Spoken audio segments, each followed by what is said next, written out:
আমাদের হবিগঞ্জ থেকে যিনি সবসময়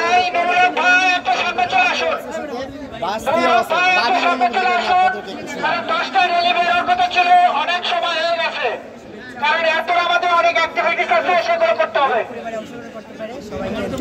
দর্শক, এই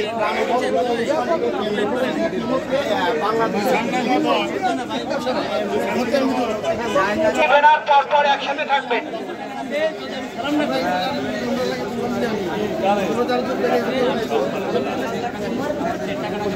প্রতিনিধি আছে পরপর জায়গা